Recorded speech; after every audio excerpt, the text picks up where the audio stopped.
So we've chosen a clip from Fellini films, and we'll discuss those. But first, as I say, just as an icebreaker, a question for each of you. Maybe we start with Francine. What are some of the first images that come to mind when you think of Fellini?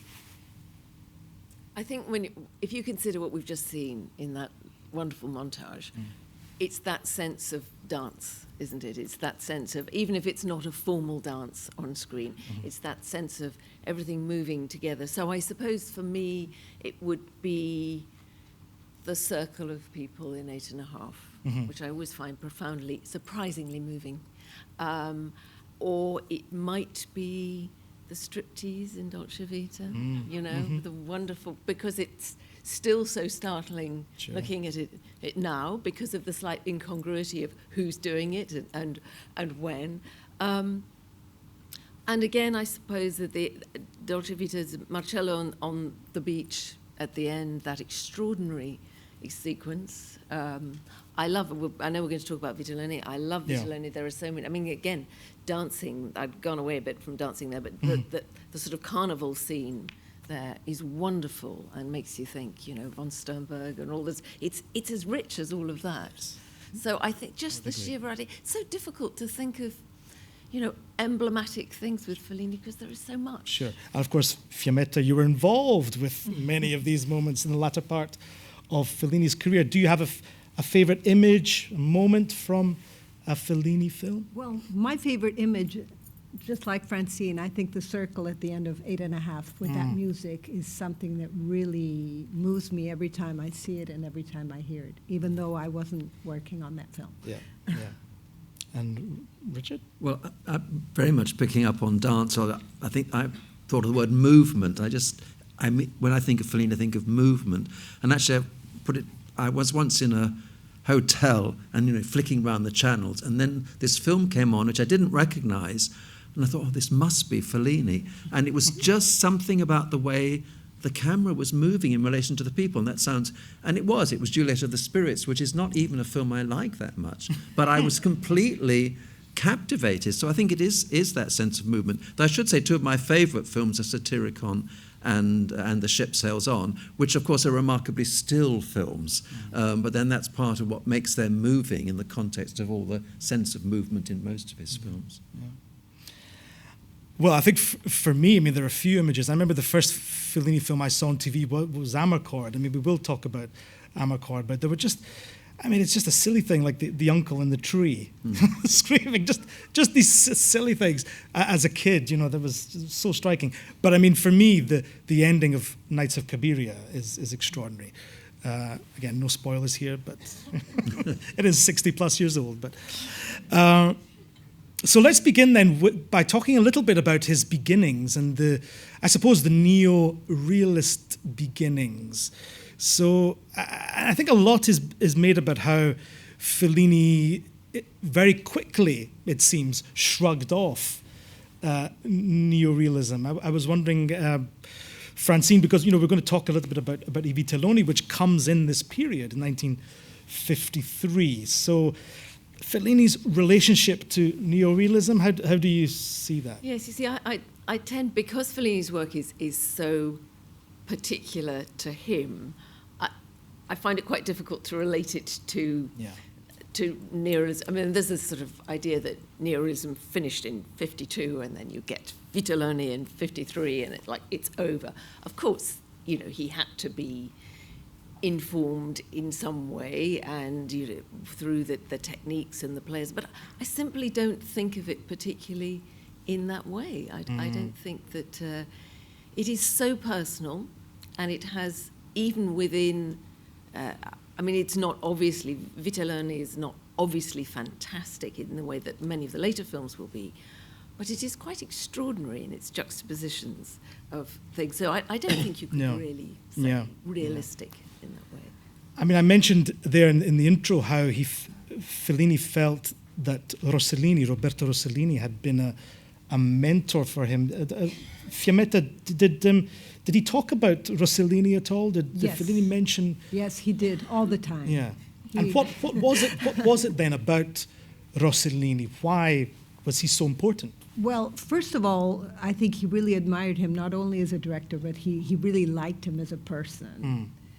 And so he remembered their great friendship as well as, and of course he started writing screenplays with him, and so he... And those screenplays were Rome Open City and Paisan, amongst others. And yeah, I mean, I think he wrote Fellini that it was this idea of the journey. In fact, you didn't know with Rossellini, certainly those early films, those neo-realist, you weren't sure he wasn't sure where it was going. I think that's the attitude that I think Fellini particularly liked. I think that's certainly from his writings. That's certainly what we get. Richard, I was wondering what you thought about the neo-realist beginnings. Well, it's obviously right that in one way you think it's almost unbelievable, and you think, well, he just wrote the funny bits, and in Rome Open City, for instance.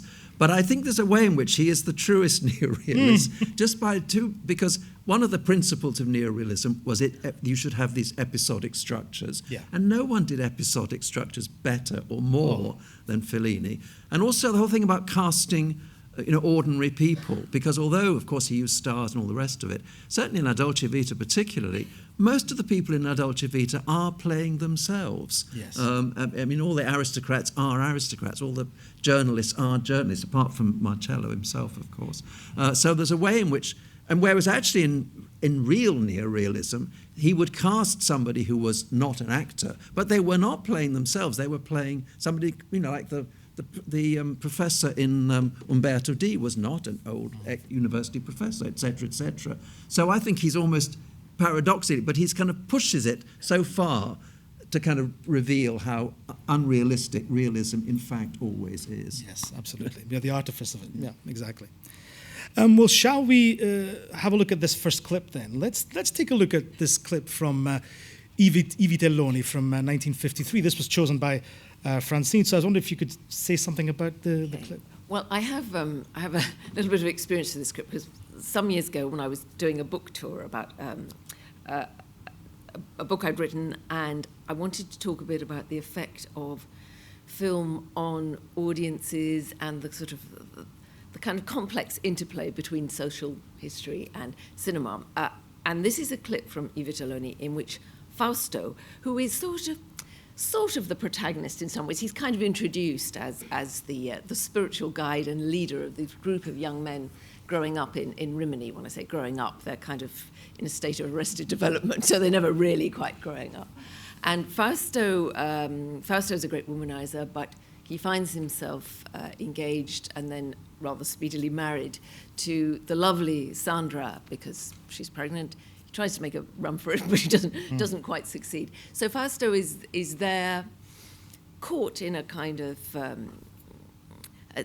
a domestic situation, which clearly is going to chafe quite soon for him. But what you see, what I love about this, is that partly it's demonstrating. Fellini does show cinemas quite a lot in his work. Yeah. It's demonstrating the way that he described, I think, cinema as being kind of like a uterus sitting here. Here you all are on the red seats, indeed, as well. Sitting there in this sort of uterus and this idea that it's womb-like and it contains the audience, but the audience's relationship, it's more than a triangulation, because there's the screen and the people, but there's also the relationship between you sitting there in the seats too. There are aspirational things, the way that she talks when you see the young wife talking to Fausto, and she says, look, this beautiful refrigerator, all those kind of aspirational things that cinema, especially after the war, brought to Italy, sort of visions of the way that you could live once the place had been rebuilt. And I think, too, the kind of the dreams, and you will see when you see in this clip, there is an idea of the sort of fantasy film life that kind of bleeds into your own view of other people. And exactly. Well, we'll maybe talk a little bit more about it once we've seen it. We'll talk about it. So could we have the clip, the first clip from I Vitelloni?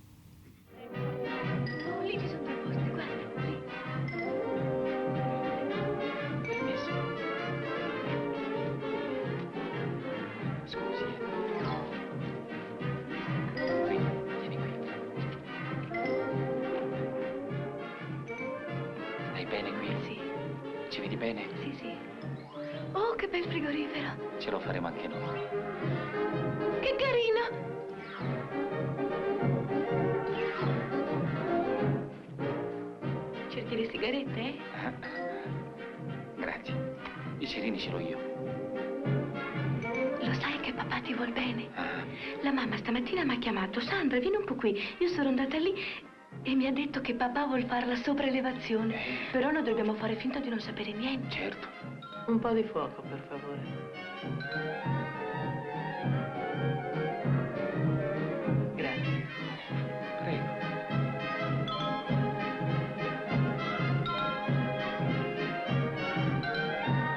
Così staremo tutti insieme. Come? Così potremo stare tutti insieme, no? Ma certo.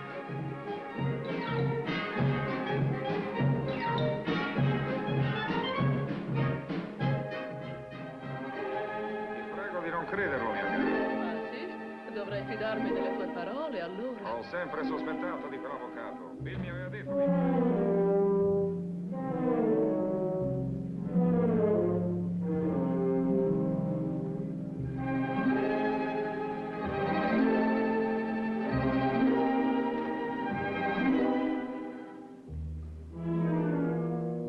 Che bravi, eh? Sì, tanto.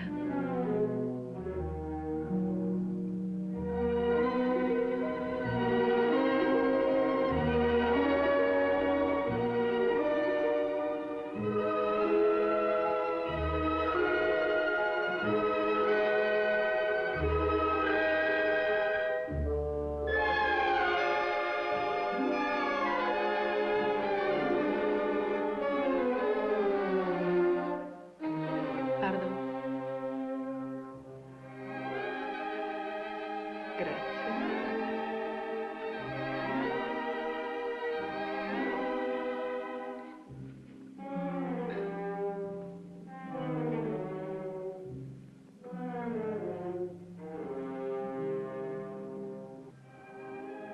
Sandra, scusa un momento.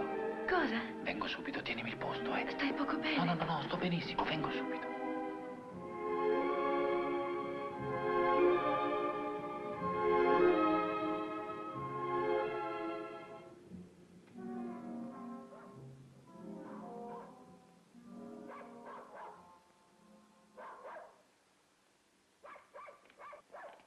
Signora.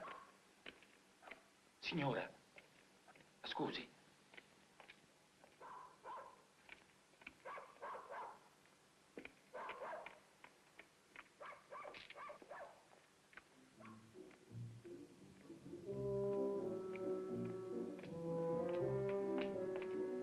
Buonasera, signora.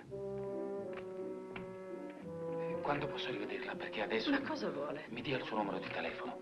Ma a chi vuole telefonare lei? Ma vada No, via. aspetti un momento. Non chiuda, mi scusi, sa. Le devo parlare. Scusi un momento. Beh,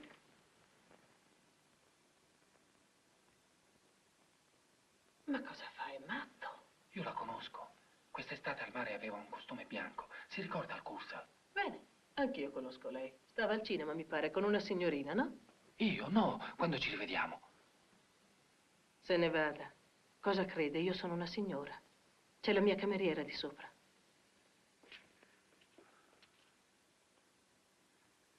Mi dia un appuntamento. Domani sera?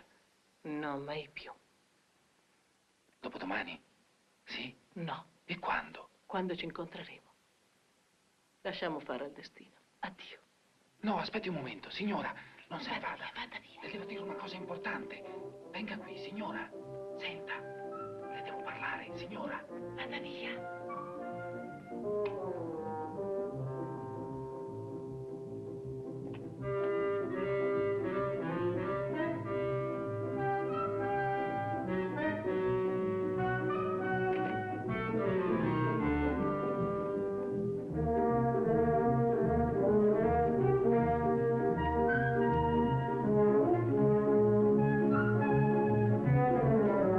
I think what strikes me in particular is the way music is used, the way he uses Nino Rota's music here, choreographed very much to the... I mean, there's that particular stretch right before the woman leaves, that it's the way that it's cut. It's very clearly cut to the to the music. So, I mean, Richard, you wrote the wonderful book on Nino Rota. I was wondering his relationship with the composer. It was a long relationship. Yes, I mean, it lasted until Rota died, basically, and he wrote the music for all of Fellini's films, apart from the Coppa one and one of the shorts. I mean, it's a very odd relationship because they were so different. I mean, in many ways, Fellini came from a sort of provincial background, popular culture, very publicly married, but famously a womanizer. Rota from a very privileged background, high cultural background, probably gay, although it's not altogether clear. And they didn't even necessarily, and also Fellini didn't really like music. For someone who's such a wonderful feeling for dance, he always said, I don't really like music, I don't know anything about it. So he would arrange to meet Nino, and Nino would always come late to the productions, apart from the very early ones. And he would say, well, I really want to use this music. And Nino would say, oh, yes, that would be absolutely great, let's use that music. And then he would be playing the piano, and Fellini would say, well, what's that? He said, oh, it's just a tune I thought we might use. So it's like they came from very different places. But I think that works beautifully together. And I do think that some of the things that I find slightly embarrassing about Fellini, like there is a misogyny, etc., I do think Rota kind of softens it. The music is so delightful, and you might think, well, you shouldn't soften it, but I think there is a delightfulness about it. But also, in particular, I think you're right about the cutting to the music in that thing. And incidentally, Rota often didn't even see a film, so the film was cut to the music, wasn't it? And he would often write at the last minute, and it was all very kind of. He didn't sort of pay deep, close attention to every detail. So the cutting must come from, I think it was. I don't know whether it was Catozzo already editing at that point, who was Fellini's regular editor. But it is cut. But of course, what's wonderful is it the music from the film? Because there's already in the dialogue that wonderful bit where he says, can you trust this man? And then the music, is it the music from the film? Well, yes, it probably is, because that works in terms of it's the world in the cinema. On the other hand, it's a theme we've already heard in the film. So, and that's very typical of Rota, that it's sort of in the world of the film and sort of not in the world of the film. And that creates a kind of fascinating relationship to the images, I think. You touch upon an interesting point about the idea, and it's, we get this in this clip, the figure of the womanizer. And Fiammetta, I was wondering what you think Fellini, because he made several films with a womanizer, this kind of Don Juan, Lothario character, but his attitude towards these types of characters was often quite critical. You look at even Casanova, City of Women. So I was wondering what you thought about Fellini and his relationship to these types of characters. Well, I think he probably didn't want womanizers to be disrespectful of women. That's the one thing he wouldn't approve of. But he was absolutely fascinated by women. He was curious. So he was a womanizer himself. So I don't think he could possibly blame. But he really did everything with great respect and great fascination and great. He adored women and the different women and the different characters. And obviously, this period obviously leads us, from I Vitelloni, we quickly move on to La Strada, which, as I mentioned, was a real important juncture in his filmography. He had made films with his wife Giulietta Masina before. Great performance in Variety Lights, and she was in the Bidoni. Well, Bidoni was after, but this one was really Giulietta Masina center stage, I think. I was wondering what you make of that film, Francine, in relation to I Vitelloni, because it's quite a different, bit of a shift, isn't it? There is a shift, but if there is a link, it's the strength of the detail. When he's giving you this sort of fable, really, which doesn't sound realist, and yet he makes it a realist fable at the same time. So you absolutely believe in the circumstances. You believe in this small troupe of of travelling people. You believe in all the things that happen. And I think again and again with Fellini, that's the thing, and that's where he succeeds and his imitators later often don't, is that it's so specific and so personal to him that he absolutely makes sure that that story, which could have been really more, because it has little moments when it is a bit over-sentimentalised, but it could have been so clumsy and so awkward, but because he makes you absolutely believe in the physical reality of it. Mm-hmm. Yeah. That's why it works. And Fiammetta, you worked on Ginger and Fred, which was much later, but of course also starred Giulietta Mazzina. I was wondering what you made of the working relationship between Giulietta and... He was very impatient in general with actors, but especially with Giulietta, because he says, I consider her like my arm, like a part of me. So how can she not know what I'm thinking? Why do I have to explain what she has to do? So he would be particularly impatient with her. Yeah. And it's funny that there's, obviously Mazzina is known mostly for her work with Fellini, but she did make other films outside of that. There's actually one film that I think ties in with what you were saying about Nino Rota, a film called Fortunella, which was a Fellini film, but not a Fellini film. So it was directed by Edoardo De Filippo, the very famous Neapolitan playwright. But the screenplay, the story was by Fellini. It's a very kind of Fellini-esque film with Giulietta and Alberto Sordi, and a score by Nino Rota, which was quite significant. If you could say something about the score for that film. Well, yes, but actually I'd also thought to relate it to what Francine was saying. If you want to see how embarrassing and bad Fellini is when it's not Fellini, Fortunella is a brilliant example, and it was a huge flop. But of course it is also famous because one of its main, very jolly, perky themes was turned into a soupy romantic theme for The Godfather, and that was why Nino Rota's he was put forward to be the Oscar for the Godfather music, and then it was withdrawn because they said, "Oh well, he's not. It's not an original score." So that was. But actually, if you listen, it's quite comic to put the theme as it is in Fortunella against how it is in The Godfather. They're two different pieces of music. It is the same theme, but And Giulietta herself said that.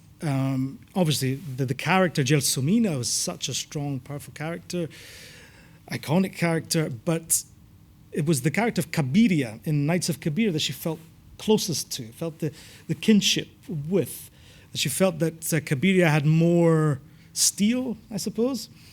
So I was wondering what you thought of that film, maybe Francine in relation to La Strada, Nights of Cabiria. I mean, I find it easier to watch because I found La Strada quite hard because of this iconic, yes, but not in a good way.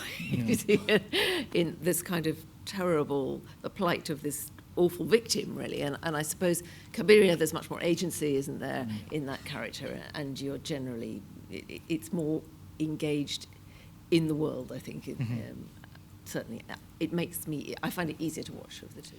Cabiria, famously, the story of this very kind of plucky Roman prostitute, played by Mazzina, and remade famously into Sweet Charity, Neil Simon. If we move on then from, I know we're kind of rattling through, but there's quite a lot to get through here. I thought we'd move on to the kind of second phase, the kind of mid-period of Fellini's career. And of course, that is kind of started off by La Dolce Vita. And why don't we have a look at the trailer that was made especially for the re-release of La Dolce Vita, which is a screening here, obviously at BFI, but also across the UK. So it's screening across the UK as well. So can we have the trailer for La Dolce Vita?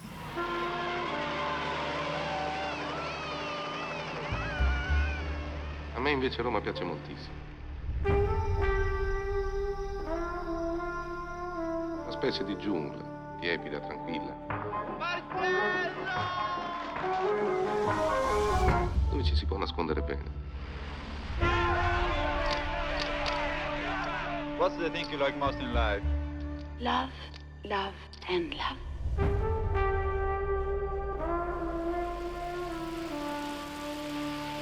Listen.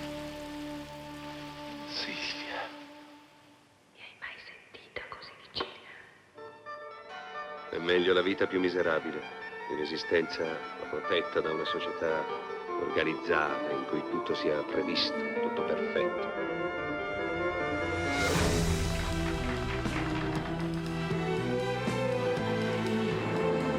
E t'ho amato di più, e t'ho amato di più. Tutto quel che vorrei è sentirti con me.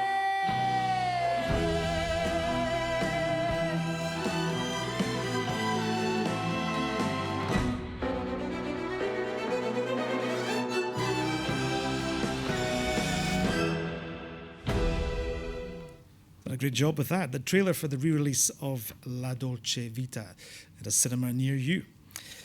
Let's start then with actually this quote from your BFI film classic on La Dolce Vita, Richard, where you say that the film is among the most famous films ever made, not because of box office or critical success, but the idea of it, of certain images, the helicoptered Christ, the Trevi Fountain frolic, the super cool Mastroianni. I think that's right. It is one of those films that perhaps people know certain images from, but haven't sat through, haven't seen. Well, that's right, and I suppose in many ways the idea of La Dolce Vita and those images too is kind of slightly at variance, I suppose, to the film. Although, I mean, my own experience of the film, I saw it when it came out in the Curzon cinema at Mayfair, when it was just one cinema and very luxurious. And I just thought it was heaven. And I thought, can I have my ticket to Rome now, please? And then, about 10 years later, it was people said, well, it's very critical of that society, and also it was sort of seen to be misogynistic and homophobic and so on and so on, which is probably true too. So then that's what's fascinating about it, that in a way it is critical of the society it shows, but it is also so exuberant and so compelling. And I think that's quite profound, because I think to be critical of something without seeing the appeal of it is actually makes your critique just kind of superior. This is not, he's never superior to what he shows. And it actually relates to what you were saying about the womanizing and so on. He's never superior. He does show, he's quite sharp, I think, about showing how terrible men often are with women, but he's not kind of being superior to it. Yeah. And I think that's such an important position. I think obviously it's the first film where we have Marcello Mastroianni center stage. He'll become hugely important figure for him, for Fellini, and in many ways the perfect actor for him. I was wondering, Fiammetta, his relationship, his working relationship with Marcello Mastroianni. Yes, well, Marcello Mastroianni trusted him completely, so he would just do whatever he was told on set, even without a script sometimes. He would say, now just open the door and look surprised. And Marcello would do it without even asking him why. What do I see beyond the door? No, he would just do it. And Fellini loved this very much. Yeah.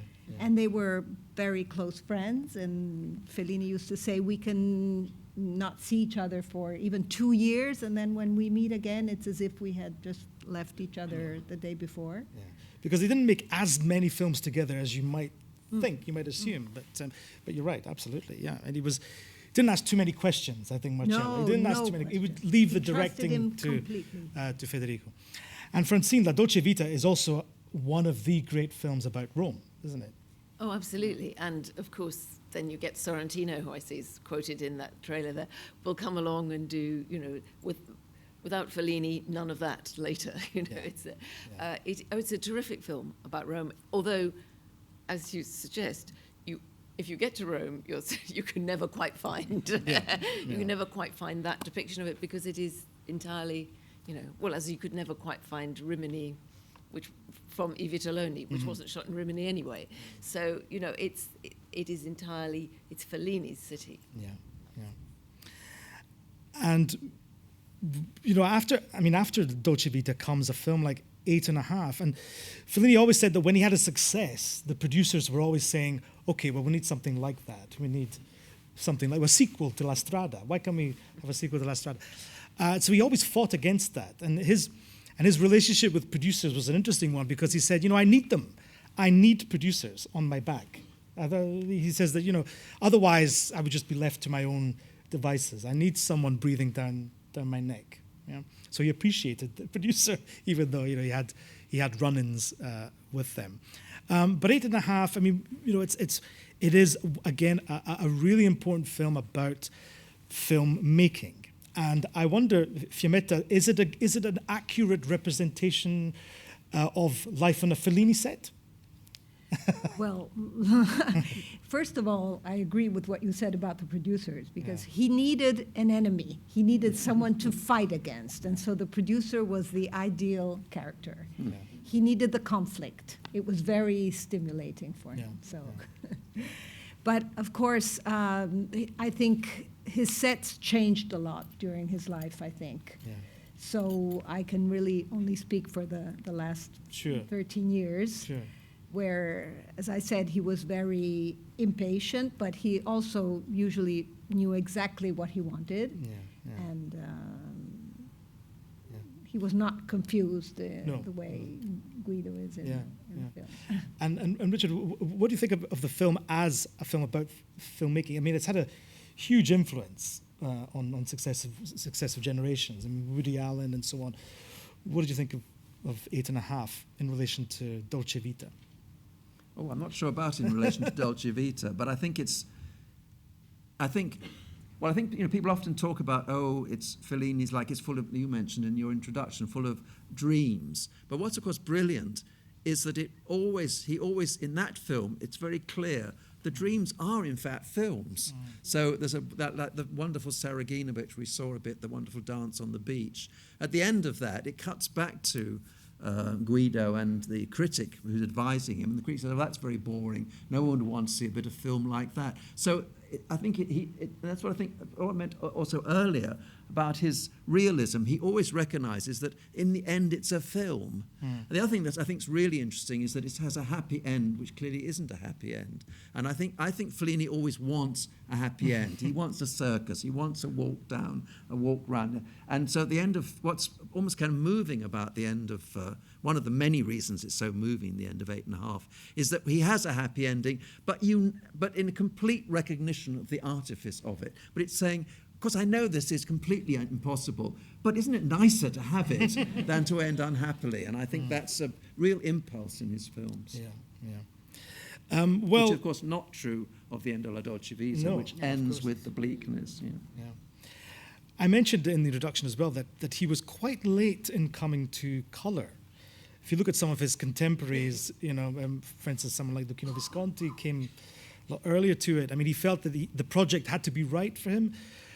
His episode for Boccaccio was in colour, but in terms of a feature film, Juliet of the Spirits was his first, really saturated Technicolor, and saw him reunited with Juliette Mazzina, who played this housewife, middle-class housewife, and her relationship with psychics and seers, and it's an important film, I think, in his filmography. Takes him further, I think, into the area of dreams, I think. And then we come to Satyricon, which is, again, it's a Roman epic, but not quite as, you think of Roman epics. It's definitely a product of that time, of the late 1960s, obviously, 1968, 69.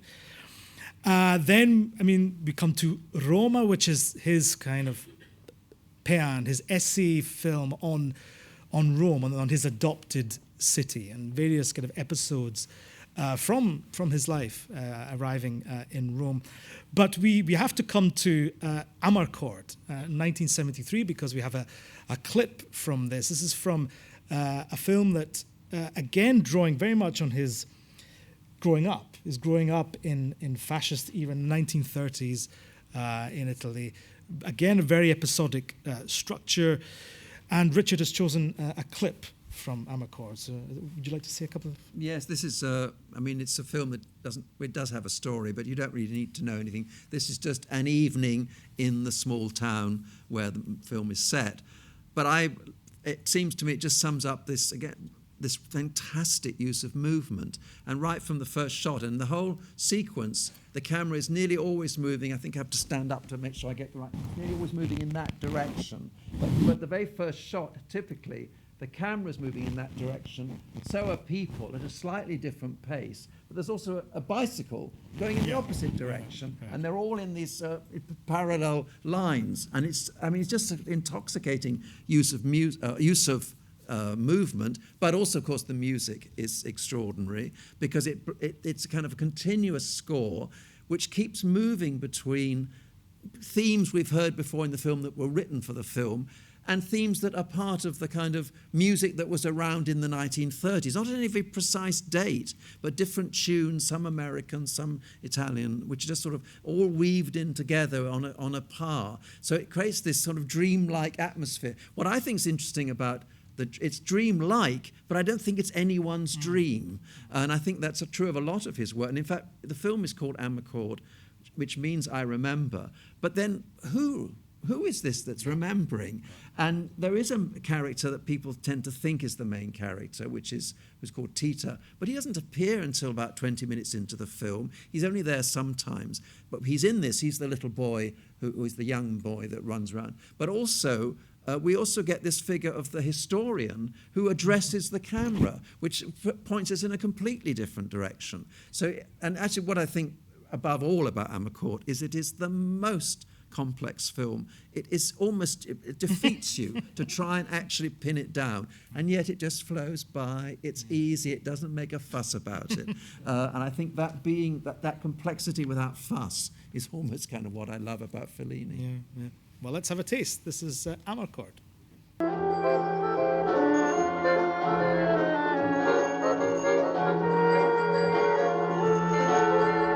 Non ti portavo scarsi a questa sensibilità. Buonasera, signor Presce. Signor Presce? Onde membrare, che si fa La gradisco! Dov'è? È laggiù!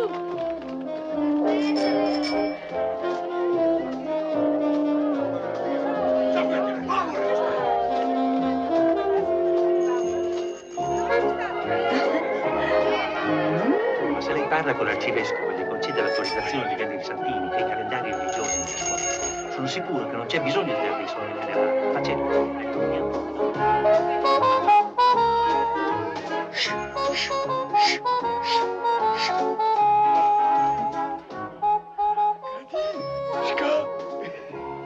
Quando è che lo date la Valle dell'Amore con Gary Cooper? La prossima settimana, cara. Grazie tanto. Ma quando è che porti a nanna il tuo principino? Mi attacca la borsa in la faccia, ma te. Ah no? Gormito. Vattene, giudizio, adesso sei secco. Era tanto bello e ho pianto tanto. romanico, 1200 perfettamente conservato.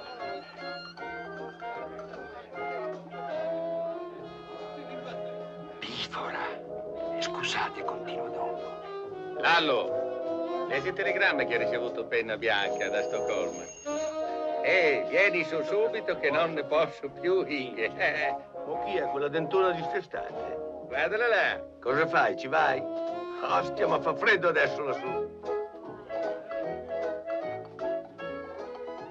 Dopo ti dice che se gli spari una rivolterata in mezzo all'oggi fai peccato, sei un assassino.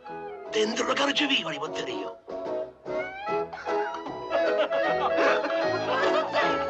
La Madonna ne assassini tutti quanti! E la mia mamma? Quella dentona lì, io la mamma sola proprio. Qui la nuova cuticina. Ehi, guarda!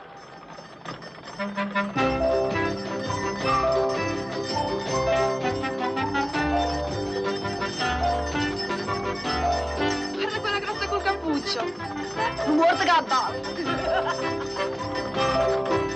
Questo c'ho anch'io. Io sono qua! Ho il sacrosanto diritto di un posticino al sole.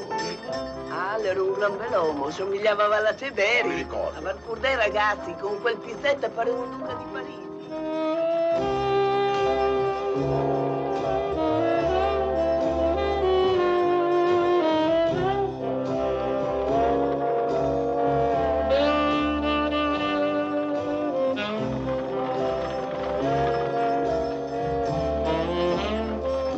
che imbarquero.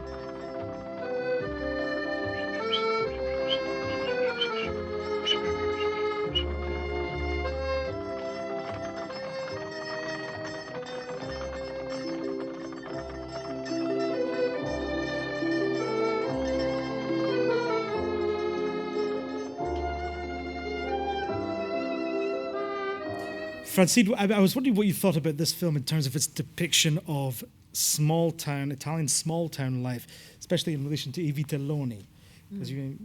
Yeah, well, I think it is. It's that affection. It's that, but it's also going back to what we were talking about earlier. It's that sense of a kind of universal nostalgia that is both history, but actually we're all feeling nostalgic for this place we've never been to, which carries it all the way through, and also from all that fevered activity, from all the movement, from there. I mean, this is also true of End of Eight and a Half Waters. That it's, I don't know what these things are called, but do you remember years ago there were a lot of those pictures that you would look at that were like lots of little pixels, and then you would stare at it until your eyes went out of focus, and eventually a picture of a dinosaur or something would come out. I often feel that is really what Fellini is like, that he bombards you with all these wonderful bits of like confetti or whatever, and then it's only afterwards or on second or third viewing that you begin to feel a kind of shape emerging. So in a sense, it is a portrait of the town, but it's also that mood. Yeah. And each of the characters, I mean, no matter how much screen time they have, even if they're on screen for a couple of seconds, you feel like, wow, they're almost fully rounded.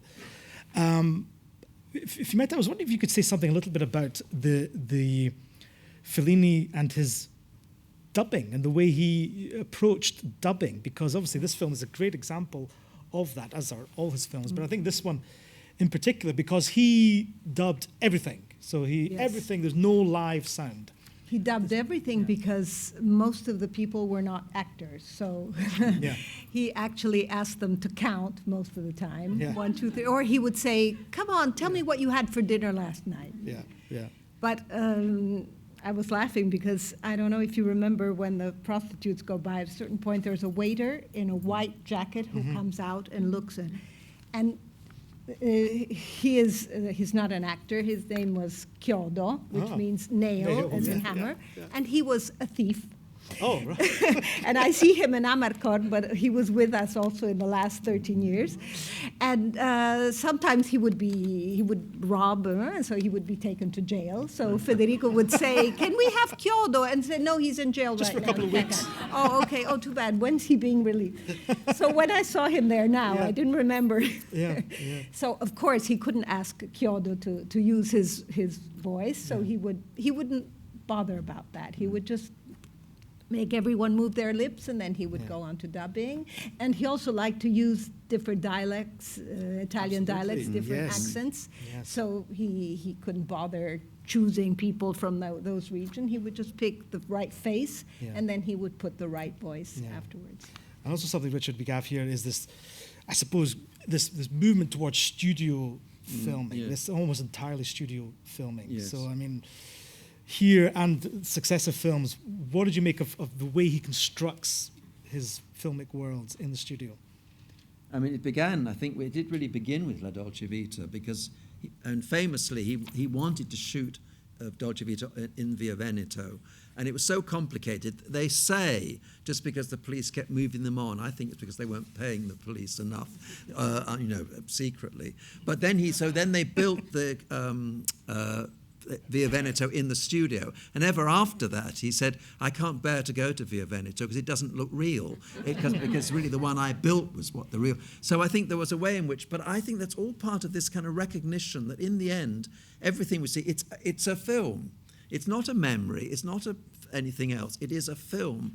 And I think it's an increasingly, and then you get that in one of the bits that you showed from the How Strange to Call Oneself Federico, I think it's in Casanova, but it's in other films too, the waves, they're obviously bits of plastic that are, and that total acknowledgement of artifice, but in the context of still being moving and touching and in some sense real.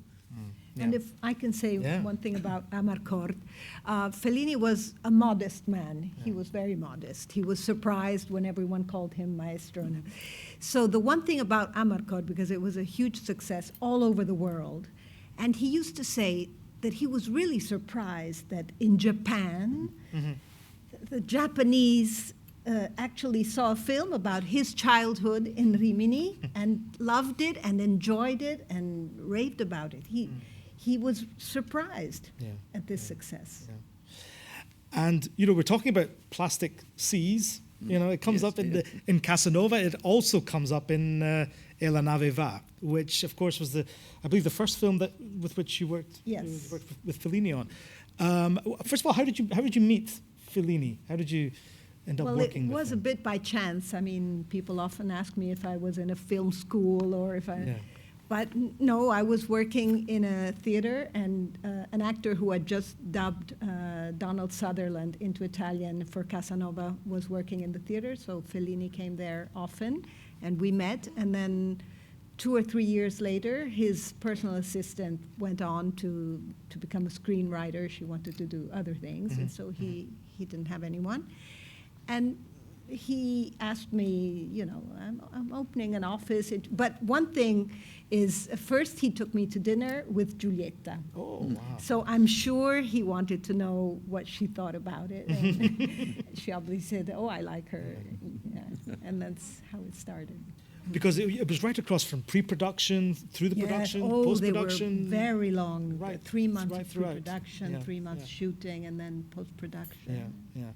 And E la nave va, I was wondering what you thought about that film, Francine. I don't know how recently you saw it. It's quite a while since I've seen it, actually. Yeah. But the artificiality, obviously, is, I mean, it's then elevated to another level, isn't it? Yeah. At that stage.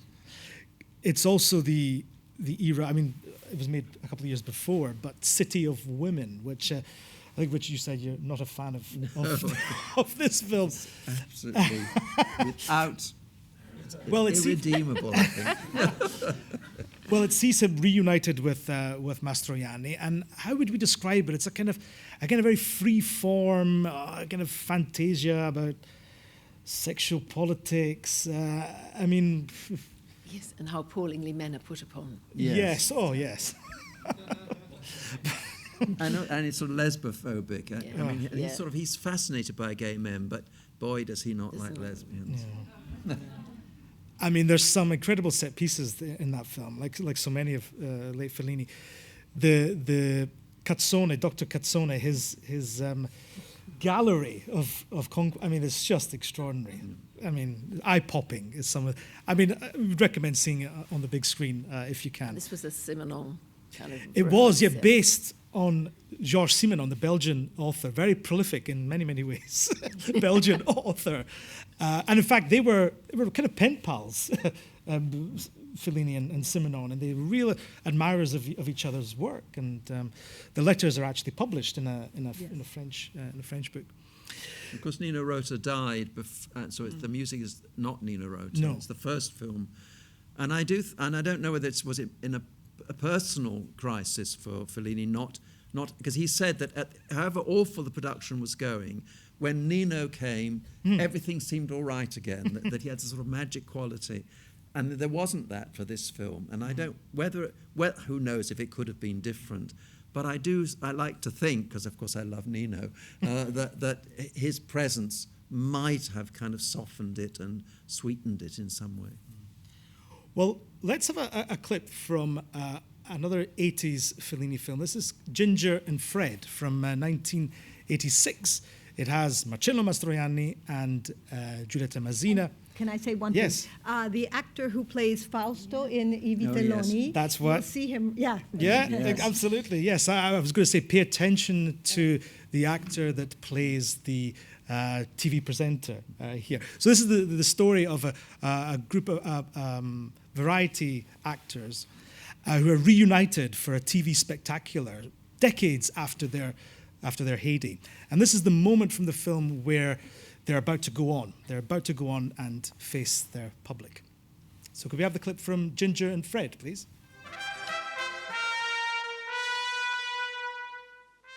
Io spero che quello che hai detto prima di là l'hai detto per scherzare, perché se hai intenzione di fare il buffone, io me ne vado e tu balli da solo, Chiaro? Un salto indietro nel tempo, carissimi amici.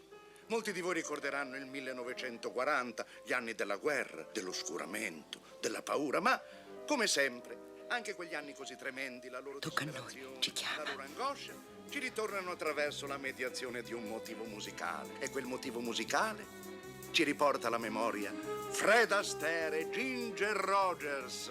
Vi ricordate? La nostra trasmissione è riuscita a rintracciare due ballerini che negli anni 40, sui palcoscenici di varietà, usando il nome di Ginger e Fred, divennero famosi imitando la celebre coppia americana. Ed ecco a voi Ginger e Fred. Salite.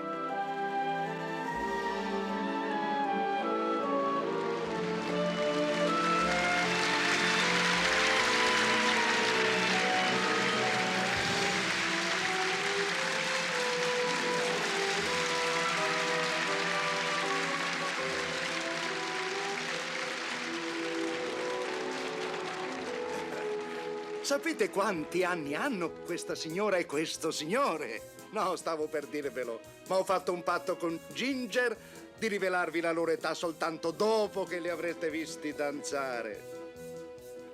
Ed ora, nel loro straordinario numero di Tip Tap, ecco a voi Ginger e Fred!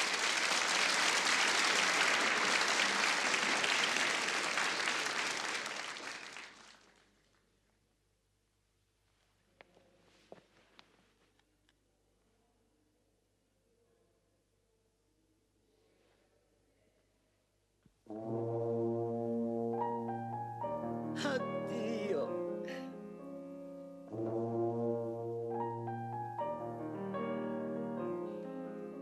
Fred!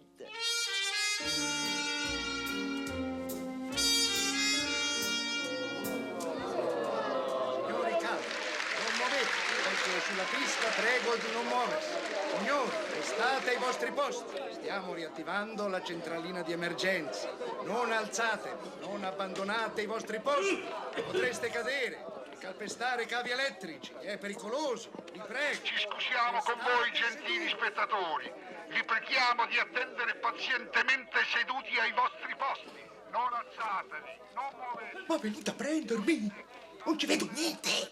Volete che caschi di sotto? Lo spettacolo riprenderà appena possibile. Ma ripetiamo... Che chiama tu? Ma che vonno da noi? Fosse tutta così, ma vedrei pure io sta puntata. Fa all'interno 219, c'è il presidente. So this is Fellini reckoning with television and the spectacle of TV.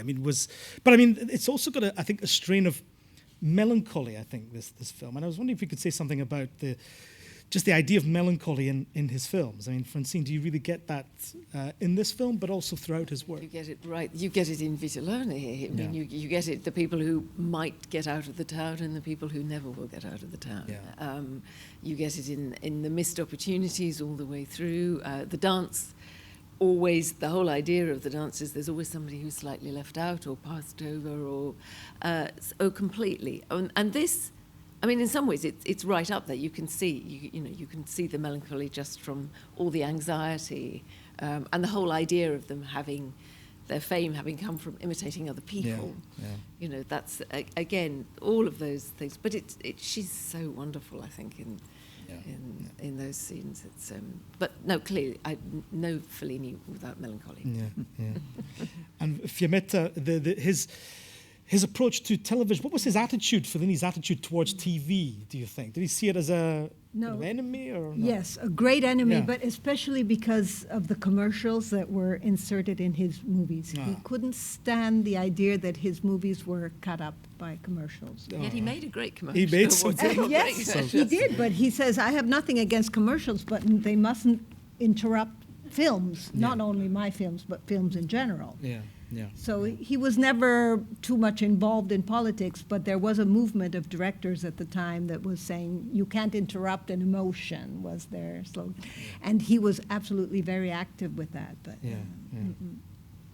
And what would he think now? I mean, if he thought television was tacky then, what would he think of Italian television now? Well, actually, before we get some questions from the audience, I'd just like to finish off with a question about Fellini now, his relevance now. So, I mean, I'll just open this out. I mean, what do you think about Fellini in the 21st century, 2020? Never more. I mean, I'm not surprised that people are rushing to see Dolce Vita because of all the sort of themes about manufactured, journalism, about celebrity, about a kind of general sort of sense of dissatisfaction and unease, and absolutely, it's all in there. Religion, goodness, all of those things are still very live. And Richard, do you get that as well? Or are there certain films that perhaps have aged better than others, maybe? Well, I think most of them have, I mean, I never liked La Strada. I don't like it anymore now, sort of thing. But I don't think most of them have aged at all badly or aged. I mean, but what I think is extraordinary. I mean, it's very interesting. I mean, the Sight and Sound did, I think, the last couple of polls they've done of the greatest films ever made.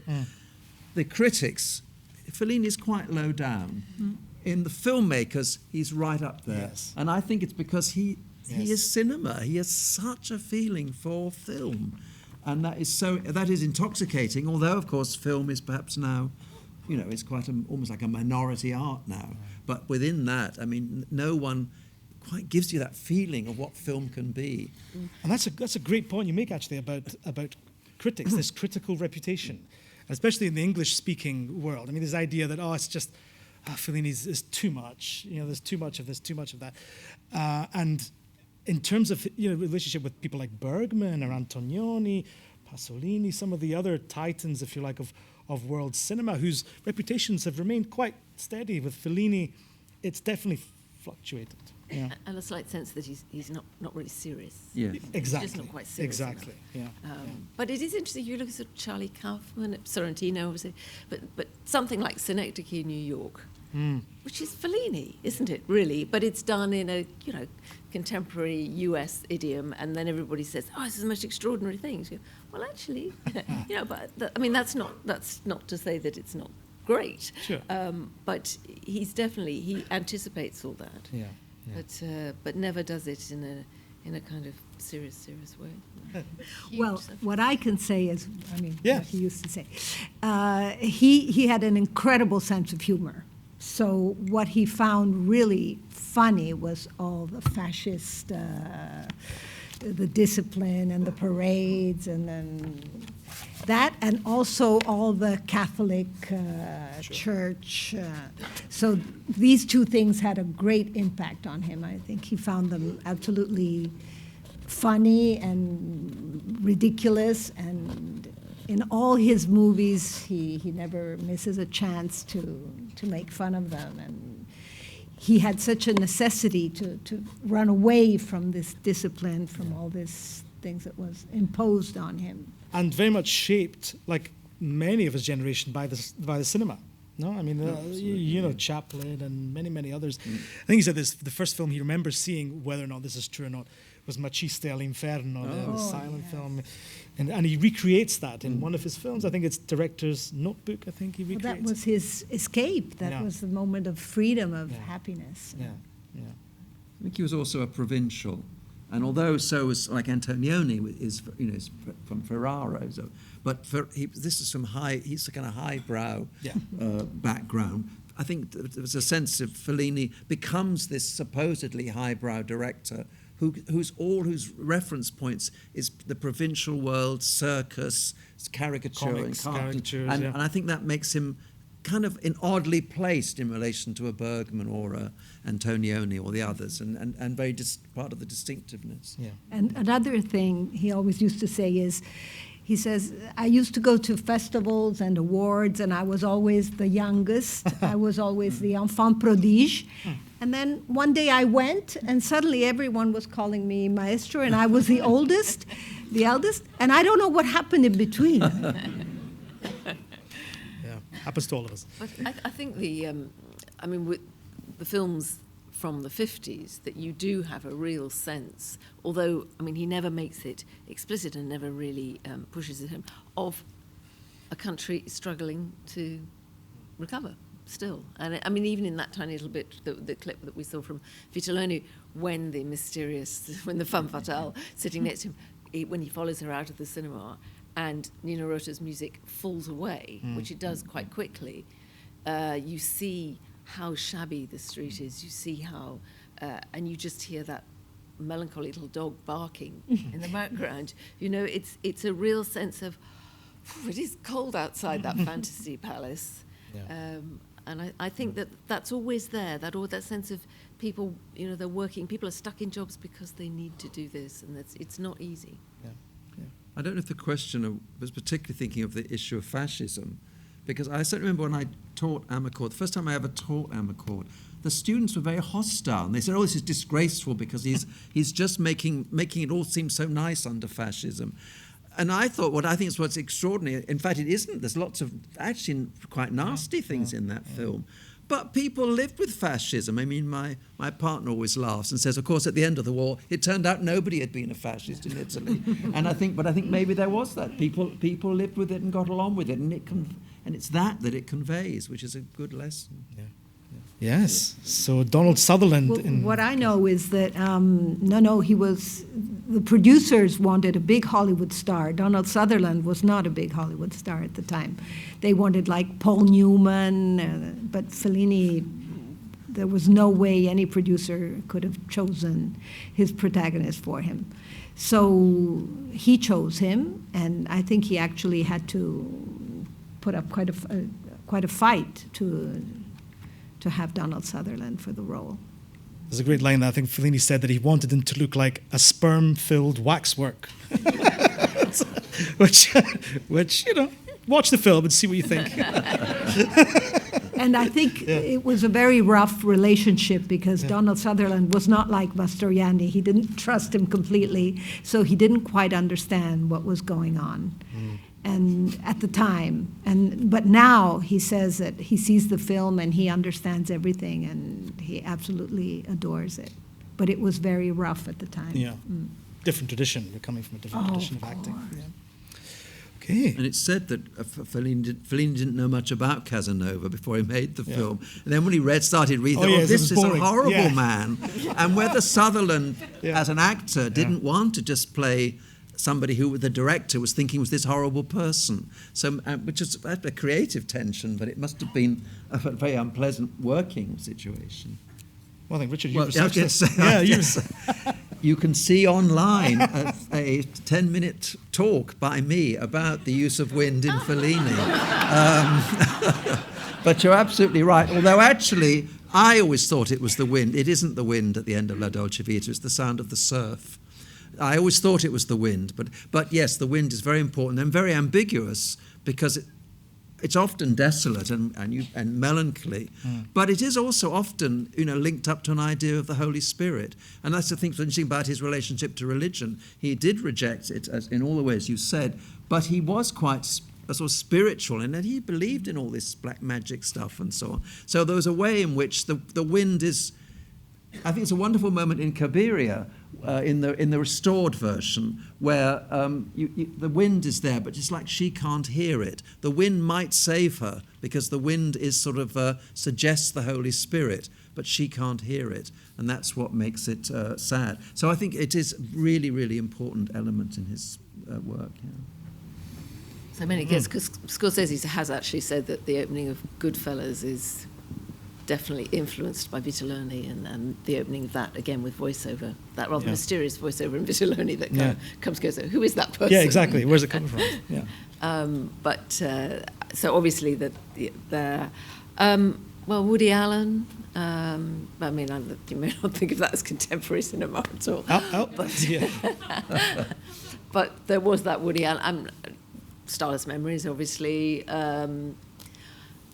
Usually, when people do make that nod, and of course there is the awful, if you like it, but the Nine musical, which just kind of kills the Fellini spirit, sort of strangles it there on the ground. and makes it sort of aggrandized and, I don't know, just shows what he wasn't doing, really.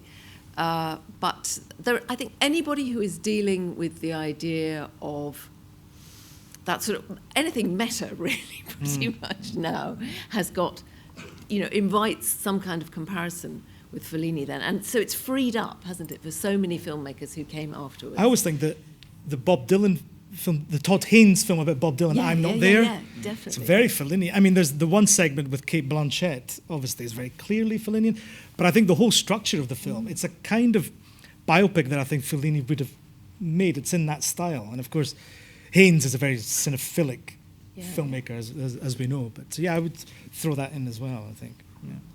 So Intervista 1987, and it was meant to be a kind of 50th anniversary celebration of Cinecittà, but Fellini turned it into something else, doesn't it? It was a kind of hybrid documentary / fiction. I was wondering, of his life, of his beginnings.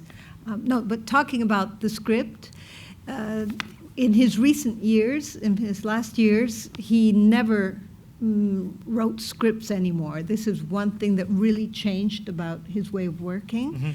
And of course, this made getting the money for the film very difficult, because no producer wanted to give him money without knowing what was going to happen. But he was quite obstinate about this. He did not want to, not even a treatment. I mean, like 3 pages. He said, "I know what I have to do. I don't." And he also wrote everything by himself in the last years. And actually, in The Voice of the Moon, there was really no script. It was taken from a novel, but the novel got lost. But it was lost on the way. And in the morning, really at 8 o'clock in the morning, he would dictate to me. This is what we're doing the today. lines for the actors, and I would bring them their pieces of paper. And yes. But he must have had some idea roughly about the kind of shots or where. Yes, but it was all in his head, and so it was very complicated for producers. It was really impossible. But it was kind of the logic, because even in La Dolce Vita, there was a script, of course, but he was constantly changing it. And there are stories about him bringing out little bits of dialogue from his pocket in the morning. and he had various script writers, and he made sure they never saw each other. So there was a way in which he was... So it's like that was the logical conclusion, to have no script at all. Yes. And no script writer, no other script writers. No other writers, Which I think maybe was a pity. Yes. I think Flaiano and some of these other people he worked with really actually, all his collaborators, the more he lost them, the more, to some extent, there's weaknesses of the films, later films are partly to do with that, I think. But I heard him giving advice to a young man who wanted to direct and he would say, you have to find someone with whom you can work and write a screenplay. It's so important to write in a team. That was typical of him, to just say the exact opposite of what he was doing. Yes. Right, thank you very much. I think we're going to have to stop there because I have another screening coming in. But please, a warm thank you. Vitelloni? Is it Vitelloni? Yes. Francis Stock, Fiammetta Profili, and Richard Dow.